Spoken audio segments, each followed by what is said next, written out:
नमस्कार सभी को। मेरे चैनल में आप सभी का हार्दिक स्वागत है।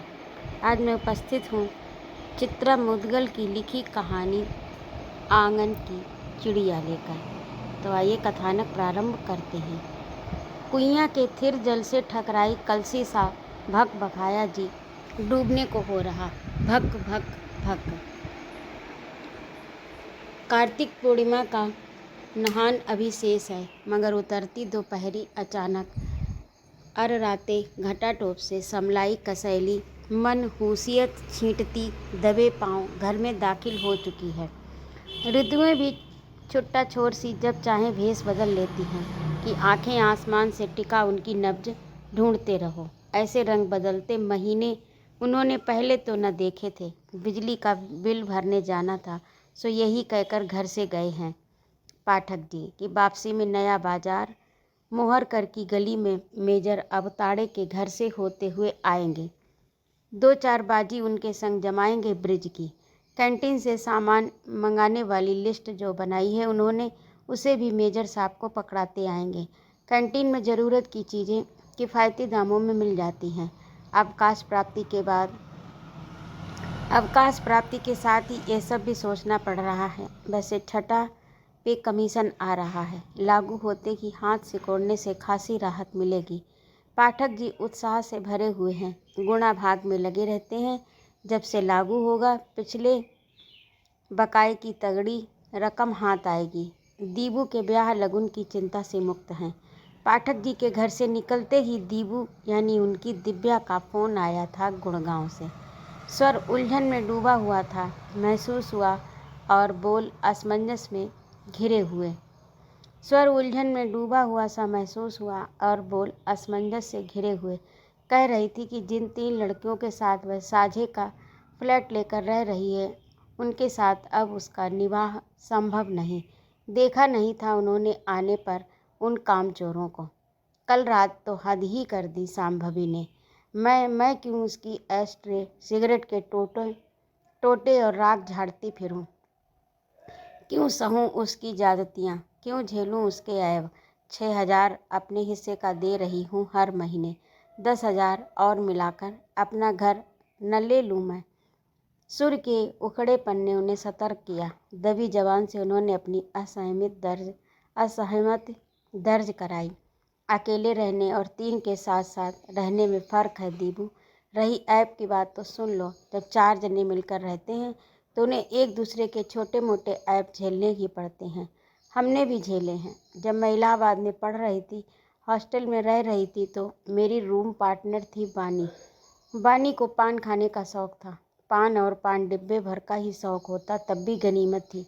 120 नंबर तम्बाकू ऊपर लगाती थी। राज रतन किमाम। सिरधना से लेकर ओढ़ने वाली चादरों तक में किमाम गमकता रहता। मैं परेशान, हफ्तों अगरबत्ती के पैकेट फूंक डाले, कमरा बदलवाने की धमकी दी। हाँ, पढ़ाई में अव्वल थी बानी। तुम और कर ही क्या सकती थी माँ? बाहर किराए का मकान लेकर रहना तुम्हारे लिए संभव नहीं था। नाना जी की तो हैसियत नहीं थी। सनाका खा गई। ये कैसी भाषा बोल रही हो तुम? रात वह चुड़ैल मेरे बिस्तर में घुस आई। घुसने की कोशिश तो उसने पहले भी की थी। फ़ोन काट दिया गया। अकबकाई सी वह कुछ समझ नहीं पाई। कुछ देर तक उसके फ़ोन के दोबारा आने का इंतज़ार करती रही। रोज़ वही फ़ोन करती है, कट जाने के बाद या काट दिए जाने के बाद भी दोबारा मिलाती है। कह रखा है उसने, दफ्तर ने उसे मोबाइल दे रखा है। इतनी हिम्मत कैसे कर सकती है सांभवी? जब तक आंटी हैं घर में बाजार से मछली नहीं आएगी। बंगाली लड़की के लिए मछली और भात के बिना खाना खा पाना संभव नहीं। उन्होंने समझाने की कोशिश की थी सांभवी को। वे लोग निश्चय ही घोर शाकाहारी हैं खान पान में, मगर कोई उनके साथ बैठकर जो चाहे सो खाए, उन्हें कोई आपत्ति नहीं। सिगरेट भी सांभवी को कभी अपने सामने पीते हुए नहीं देखा। अलबत्ता एस्ट्रे खूबसूरत सी उसके कमरे में रखी हुई अवश्य देखी थी उन्होंने। तब यही महसूस किया था कि घर की टूटन से छीजी हुई बच्ची है। महानगर का अकेलापन कब कौन सा रूप धर लत सा चिपक जाए कहना मुश्किल है। रही बात दीबू की, तो उनकी और पाठक जी की निरंतर यही कोशिश बनी हुई कि वह दोनों अपनी इकलौती संतान को ग्वालियर और दिल्ली की दूरी कभी महसूस न होने दें।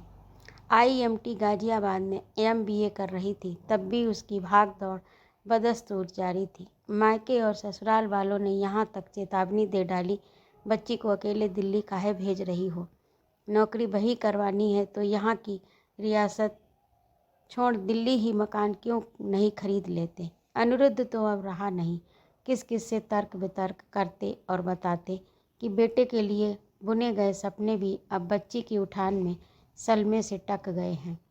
वैसे भी वे लोग जीवन भर दीबू के संग चिपके रहने से रहे, ग्वालियर क्यों छोड़ें। 4 कदम है बाजार और अटारी की मुड़ेर, लांग भरे हैं अपने। गुहार लगाओ कि मरमरा के देहरी पर सब हाजिर। पलट कर फ़ोन नहीं आया दीबू का तो उन्होंने स्वयं फ़ोन कर लेना मुनासिब समझा। टेका पाने के लिए आंधर सा दीवार टटोल रहा मन। हाँ माँ बोलो, व्यस्त भाव ने टोह दी। घिरी हुई है शायद दीबू, उन्हें कौन लंबी बात करनी है। सीख से उठा खजूरे को उनकी ओर उसने ही तो उछाला है।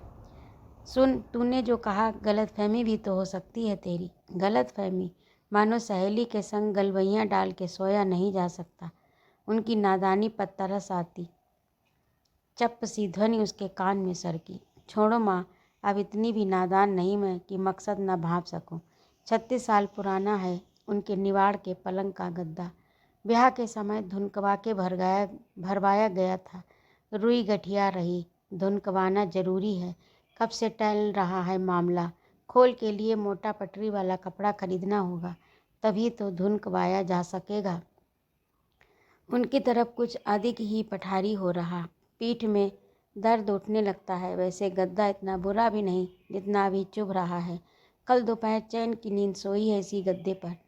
उठी बिस्तर पर से और बिजली का स्विच ऑन कर दिया। अंधेरा रात के अलावा बर्दाश्त नहीं उन्हें। बाहर बरामदे में आकर खड़ी हो गई, कहीं बूंदाबांदी न शुरू हो जाए। आसार तो कब से डराए हुए हैं। भीतर मुड़ने को हुई मगर अगले ही पल पलट कर रेलिंग से आ टिकी। रेलिंग हिलाने से हिलती है, ठोका ठोकी से चुरुस्त नहीं होने वाली। नए सिरे से उखड़वा कर लगाना होगा। अभी इधर ही ढीली हो आई है।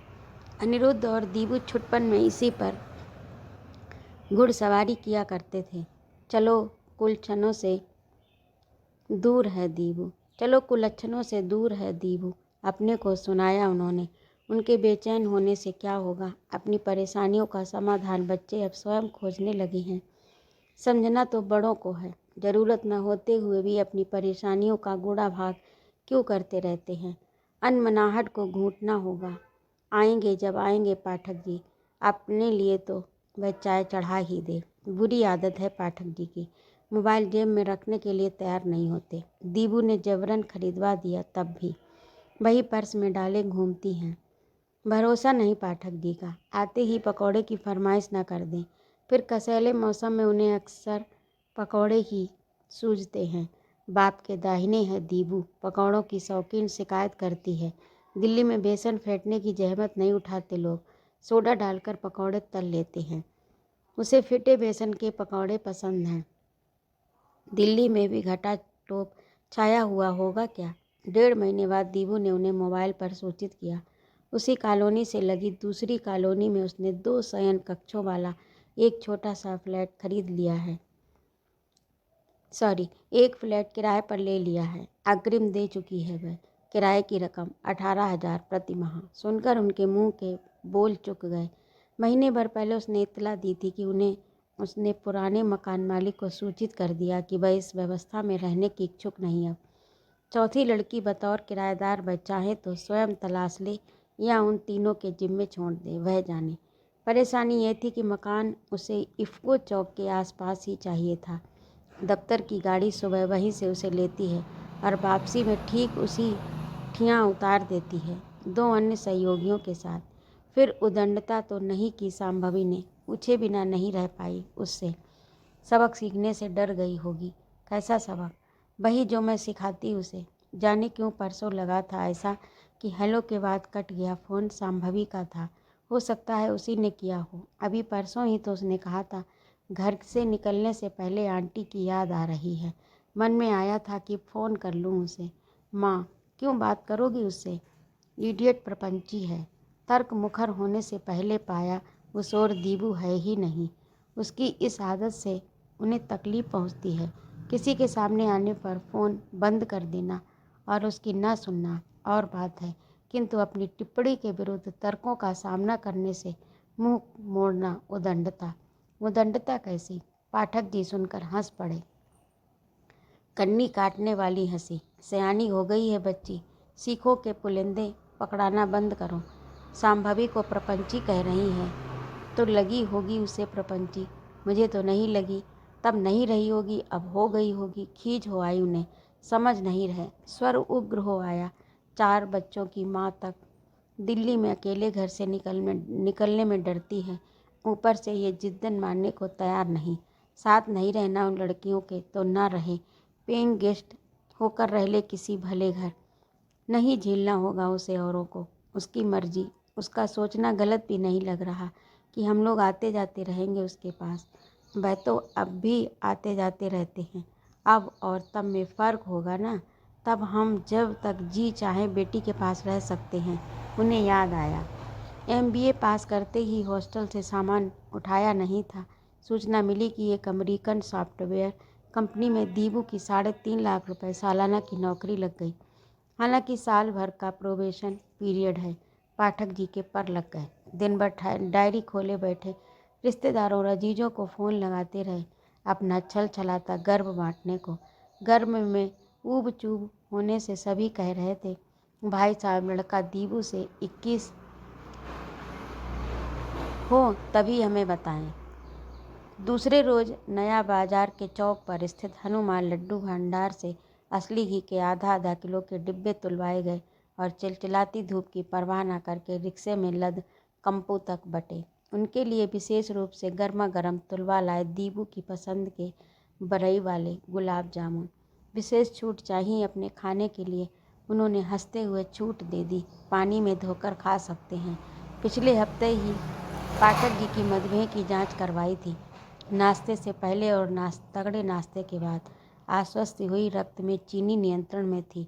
पलट कर तसल्ली थमाई खुद को। 18,000 कौन ज़्यादा हैं दीबू के लिए? दीबू का खर्च सुनते ही बिरझा उठी है, मानो स्वयं उनके पांव चादर से झांकने लगे हों।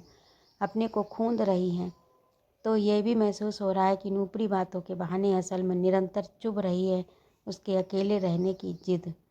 दीबू ने आगे यह भी बताया कि उसके लिए यह प्यारा सा फ्लैट तलाश करने में उसके IMT के सहपाठी विकी यानी विवेक साहनी ने बहुत मदद की, वरना दलालों के चक्कर खासी मुसीबत होते हैं। विकी भी गुड़गांव में ही एक जर्मन फर्म में है। प्रोबेशन पीरियड पूरा कर चुका है। विकी का पैकेज उसके अनुबंध से कम है। उसके बारे में तुम्हें बताया था ना माँ? उन्होंने दिमाग पर जोर देकर याद करने की कोशिश की। कब? दीबू ने उन्हें विकी और विवेक साहनी के विषय में बताया था। भूलने की बीमारी उन्हें नहीं, पाठक जी को जरूर है। उनके प्रसन्न रहने का राज भी शायद यही है। पिछली बार दिल्ली आने पर विकी से मिलवाया क्यों नहीं? आवाज़ के उखड़ेपन को भरसक दबाने की कोशिश की थी उन्होंने। दरदरी हंसी खनकी थी। डर लगता था। किस बात से? तुम मुझे उन भूतनियों जैसा न समझ लो। अब नहीं समझ सकती। समझने जैसा ऐसा कुछ नहीं हमारे बीच। फिर डर क्यों लगा? हमेशा की भांति वह छलांग भर उनकी पकड़ से छू हो गई। सुनिए माँ, पापा है न पास, तनिक उन्हें फ़ोन दीजिए। पाठक जी को फ़ोन नहीं पकड़ाया तो फ़ोन रख दिया जाएगा। गनीमत है, डर है। लड़की को डर का नैतिकता से गहरा ताल्लुक है। जब भी उसे डरा हुआ देखती है आश्वस्त से भर उठती है। मोबाइल कान से सटा। पाठक जी चौखट के बाहर बरामदे में टहलने लगे। रसोई में प्लेटफार्म की बिखराहट सरी आने लगी। बर्तन आहिस्ता समेटती है। टकराने की झन्नाहट उन्हें खटकती है। बर्तनों की टकराहट को सास घर की अशांति से जोड़ती थी और बरकत में रोड़ा। काम निपटाते हाथ उलझे हुए जरूर हैं, मगर भीतरी चंबल का बीहड़ भाए भाए करता उग आया। प्लेटफार्म पोछा को वह बुलडोजर में बदलने की कोशिश करती हैं। उगते डूह कद काढ़े, इससे पहले ढाह उन्हें समतल कर देना चाहती है। न चाहते हुए भी क्यों दाखिल हो जाता है बीहड़ उनके भीतर। डर कौन रहा है? छोटे में दीबू डरकर सच बोलने लगती थी और अनिरुद्ध झूठ। दबिश बढ़ते ही अनिरुद्ध को भी पटरी पर आते समय नहीं लगता था। बच्चों को डराकर शायद वह स्वयं भयमुक्त होना चाहती थी। डर उन्हें अनावश्यक भी तो डराता रहता है। बर्राइयों सा उनके भीतर चिकना भूं। दीबू ने नहीं किया मनुहार इस बार कि माँ तुम्हारे आए बिना गृह प्रवेश कैसे करूँगी। पापा और तुम अगले हफ्ते दिल्ली का टिकट आरक्षित करवा लो। घर सुव्यवस्थित कौन करेगा? मुझे कहाँ समय है। चुड़ैलों वाले इस घर की सारी ज़रूरत की चीज़ें तुम देख ही गई हो कि मकान मालिक ने दे रखी हैं। हो सकता है पाठक जी से इस बाबत बात की हो उसने। पूछने पर पाठक जी ने इनकार में सिर हिला दिया। हमें तो चिबिल्ली संता बनता के जोक्स सुना रही थी। कुछ नए जोक्स SMS करेगी। कह रही थी पापा उन्हें मैं सुना नहीं सकती। अनमनाहट में पत्नी का नमकीन लंबा चेहरा सूखी बेल पर लटकी तुरई सा लटक जाता है। अनमनाहट साड़ी सी हरदम लपेटे रहने की आदत इधर कुछ ज़्यादा ही बढ़ गई उनमें। पाठक जी ने स्वर में धैर्य की मात्रा बढ़ाई। भाई दीबू ने नहीं कहा आने के लिए तो खुद क्यों नहीं कह देती कि मैं दिल्ली आ रही हूँ। आगे जोड़ा उन्होंने। उनके कुछ बोलने की उतावली को खामोश रहने पर विवश करते हुए यह भी कह रही थी मुन्नो पापा अपना और मम्मी का पासपोर्ट बनवा लें। भोपाल जाना पड़े तो हो आए। लाड़ में पाठक जी दीबू को अनेक संबोधनों से पुकारते हैं। 5 में रोज़ फ़ोन कर वह उन्हें फुर्सत में लगी जबकि हेलो हाय रोज़ ही होती रहती है। सुन दीबू मैं आती हूँ नए घर की जमा जमाई अकेले तेरे बूते की नहीं। उन्होंने ये भी बता दिया कि उसके कहे मुताबिक मखमल की डबल बेड की रजाई का फ़र्द लेकर भरवा लिया है उन्होंने।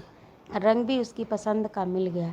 लोहिया बाजार से लोहे की छोटी कढ़ाई तवा भी वजनदार ले आई है। टेटी का किलो भर अचार उसके पापा ले आए हैं। परात पतीले आटा दाल चावल के डिब्बे मिर्च मसाले पापड़ मुंगौड़ी बड़ी नया बाजार से क्रॉस स्टिच वाले चादर तकिए के खोल आदि सब जोड़ लिए हैं। अन्य किसी की ज़रूरत हो तो फ़ोन पर नोट करवा दे।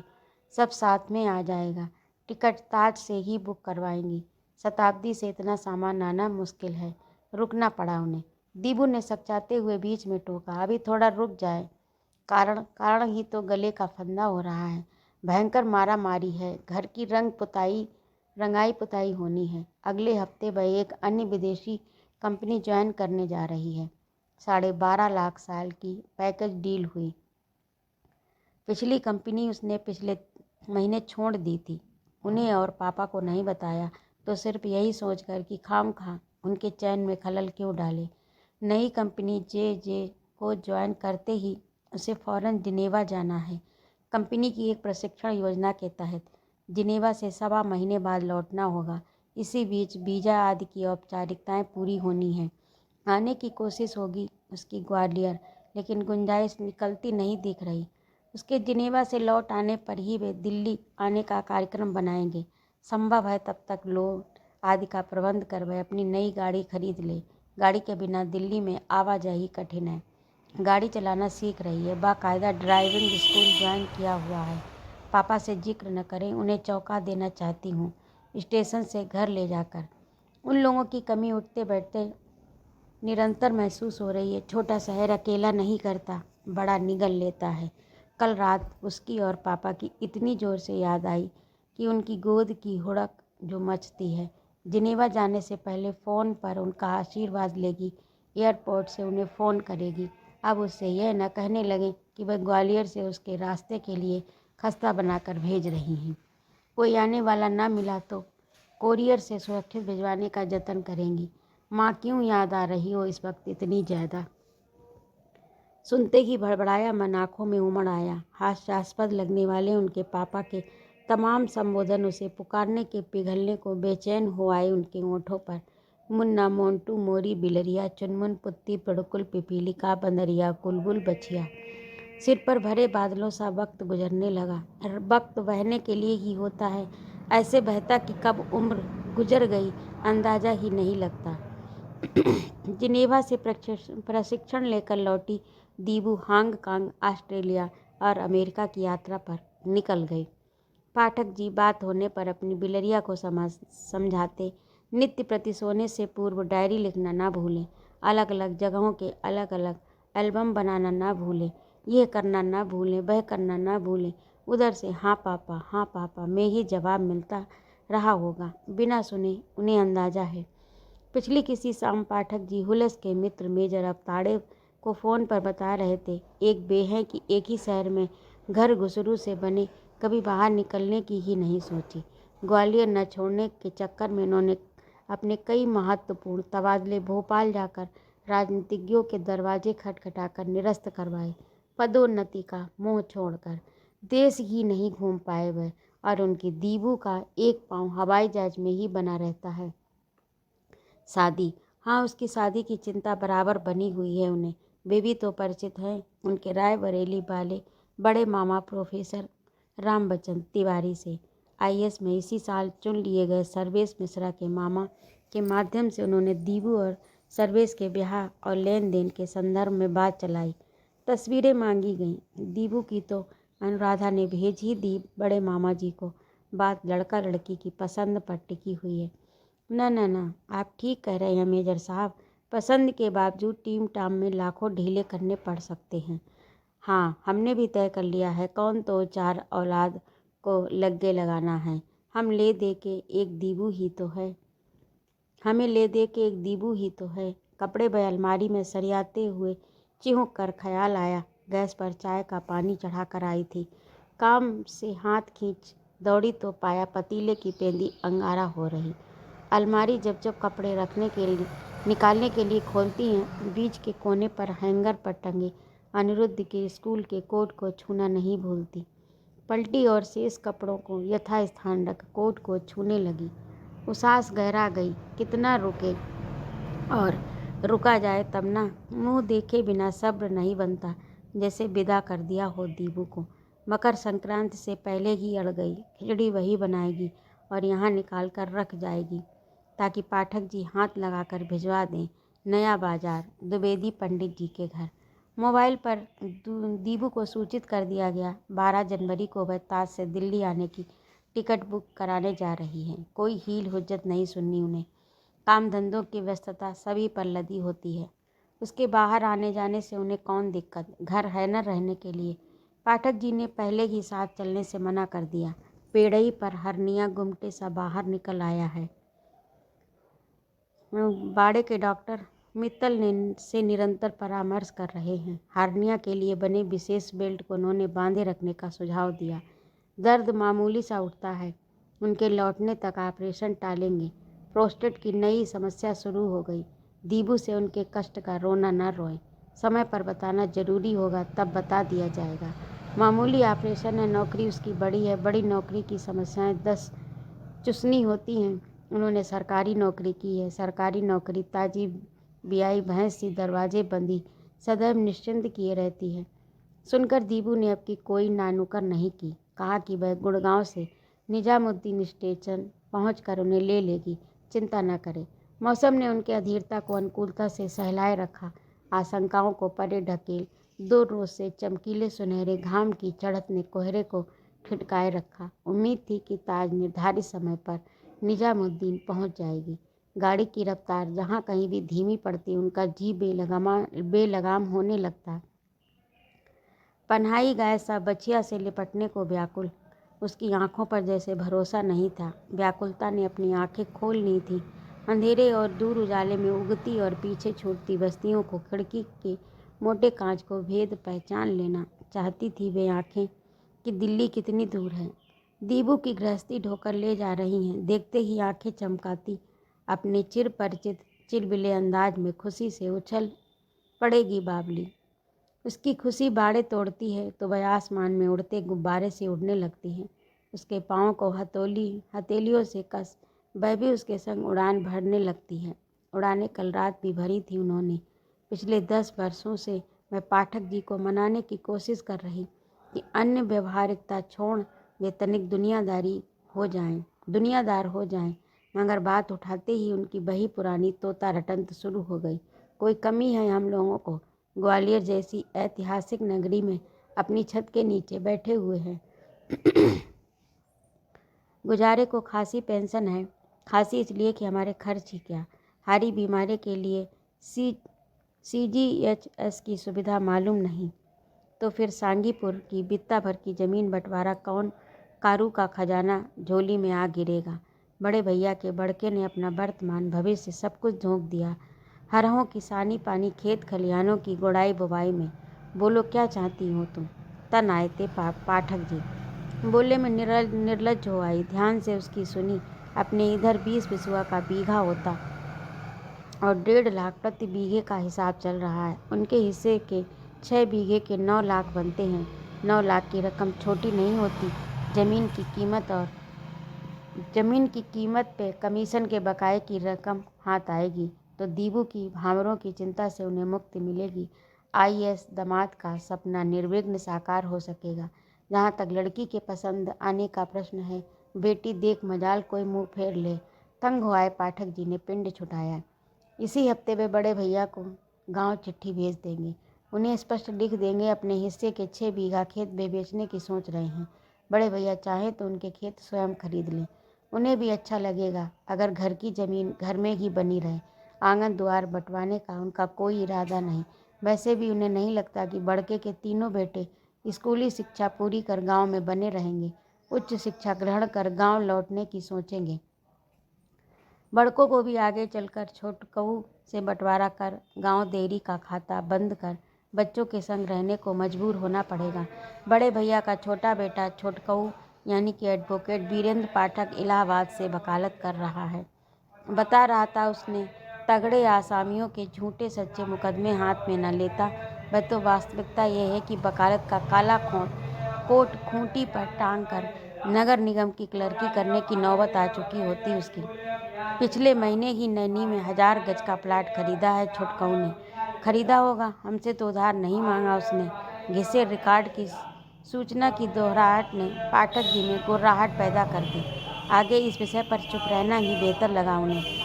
गाड़ी तुगलकाबाद छू रही थी। तुगलकाबाद पार करते ही पहियों की रफ्तार धीमी होने लगी। घंटे भर विलम्ब से पहुंच रही थी निजामुद्दीन। प्लेटफार्म पर प्रतीक्षा करती दीबू परेशान हो रही होगी। तेज हुई दिल की धक धक उन्हें दिल के दिन ब दिन कमज़ोर होने की आशंका से भर देती है। प्लेटफार्म की सीढ़ियाँ चढ़ने में भी दम फूलने लगा। पाठक जी को नहीं बताती इस वजह से कि उनकी देह की चूलें कौन कम हिली हुई हैं। गाड़ी यही ख़त्म होती है, उन्हें हड़बड़ाने की कतई ज़रूरत नहीं, सोचा उन्होंने। रास्ते भर सामान पर नज़र गड़ाए आई हैं, उतर जाएगा आराम से। अलबत्ता कुलियों का बखेड़ा ज़रूर है। ग्वालियर के कुली दिल्ली से फ़र्क है।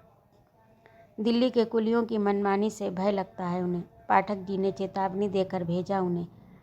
उठवाई जो मांगे तो चुपचाप दे देना। खिड़की से झांकते ही दीबू ठीक डिब्बे के सामने खड़ी दिखी। लंबे से काले कोट में कुछ लंबी होवाई सी लगी।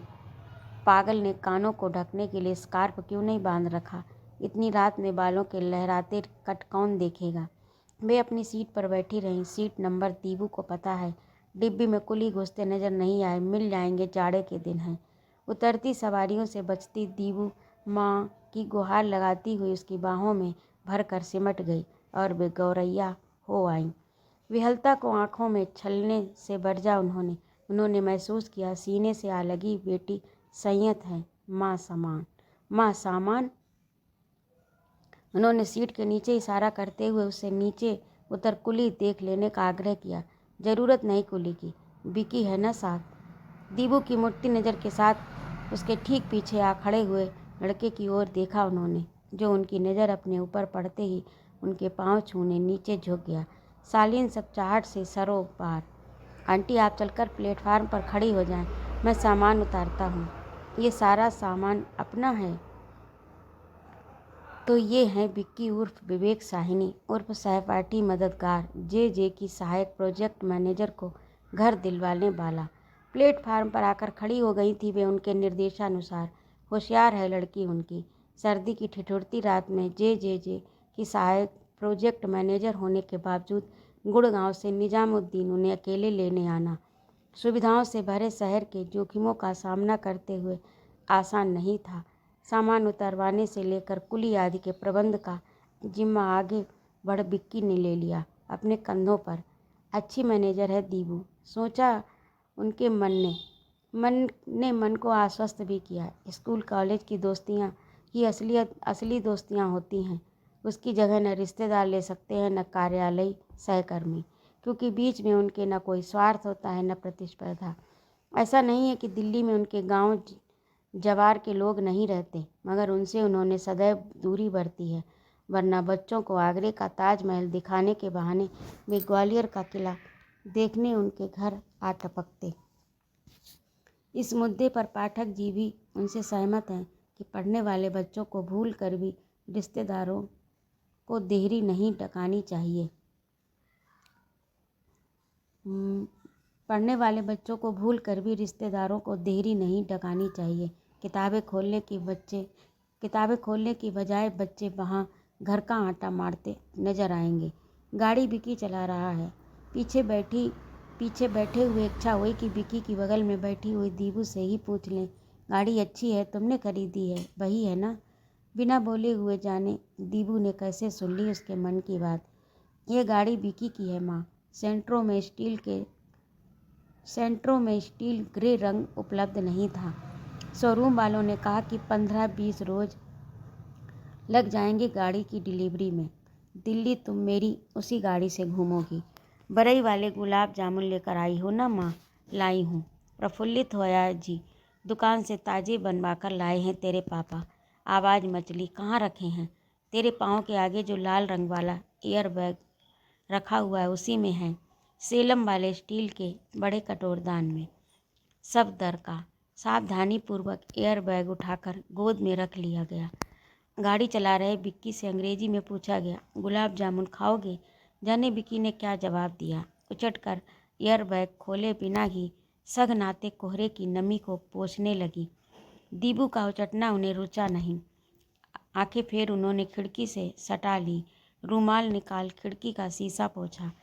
पिघली चांदनी सी सघनाती धुंध की झीनी परत के आर पार सड़कों के किनारे खुदे हुए मिले। बड़ी तेजी से मेट्रो दिल्ली को ढोने के लिए कमर कस रही है। कभी सिर के ऊपर से फ्लाईओवर गुजरते हैं तो कभी गाड़ी फ्लाईओवर की सर्पीली छाती पर फर्राटे भरने लगती है। दिल्ली में केंचुल बदल रही है। ऊंची ऊंची हैलोजीन के सुनहरे आलोक में स्वप्न लोक सिरजती। आदमी पहले बदलता है या शहर? कुछ आदमी शहर को बदलते हैं, शेष आदमी शहर के बदलते ही स्वयं को बदल लेते हैं। सुनो माँ, पीछे तिरछे हो मुड़ते हुए दीबू ने चेहरा उसकी ओर घुमाया। मैंने तुम्हें बताया था ना, फ्लैट 7वें माल पर है। बताया होता तो मुझे याद न होता। परेशान हो रहे थे, सामान ऊपर कैसे चढ़ेगा? घर ऊपर हुआ अगर। वो हुआ ऐसे कि इसी कॉलोनी में छोटी बिल्डिंग में ही एक 3रे माले वाला फ्लैट पसंद किया था पहले। लिफ्ट न होने की वजह से उसे छोड़ दिया। अपनी सीट पर सीधी हो आई दीबू। इधर व्यापी खामोशी उनके भीतर चटकने लगी। हो सकता है उन्हें भ्रम हुआ हो। विक्की को डिब्बे से सामान ढोता देख दीबू खीजी लगी थी उन्हें। प्लेटफार्म पर सामान उतार लेने के बाद ही जाकर कुली मिला था। पाठक जी की पुरानी पैंटों से सिले हुए झोलों का सदुपयोग भी अखरा होगा उसे। एल्युमिनियम का पुराना ट्रंक देखकर बिदकी होगी। भारी भरकम डबल बेड की रजाई सुरक्षित लाने का और नया तरीका क्या हो सकता था? पिछले महीने ही कैंटीन से 2 बढ़िया एयर बैग मंगवाए हैं पाठक जी ने, लेकिन उन्हें हाथ नहीं लगाया खरोंच पड़ने के आदेश से। कढ़ाई तवा चिमटा पुराने झोले में ही भले, यह क्या जाने गृहस्थी के झंझट। घर ले लेने भर से ही घर नहीं बस जाता। वे तो अपने संग नींबू निचोड़ने की नींबूदानी तक लेकर आई हैं। कब किस चीज़ की ज़रूरत आने लगी कौन जाने। उसके ब्याह के लिए उसके पैदा होते ही चीज़ वस्त्र जोड़ने सजोने लगी थी। उन्हें तो अपनी 38 साल पुरानी गृहस्थी में भी लगता रहता कि वे अब तक अपनी बैठक को उस तरह नहीं सजा पाई जिस तरह सजाना चाह रही थी। बस आ गए माँ, वह रहा सामने इफ़को चौक।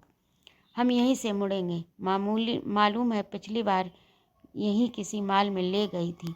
इफ़को चौक से गाड़ी बाएं मुड़ गई। पहुंच भी गए। रास्ते भर दोनों अंग्रेजी में लगातार बतियाते रहे।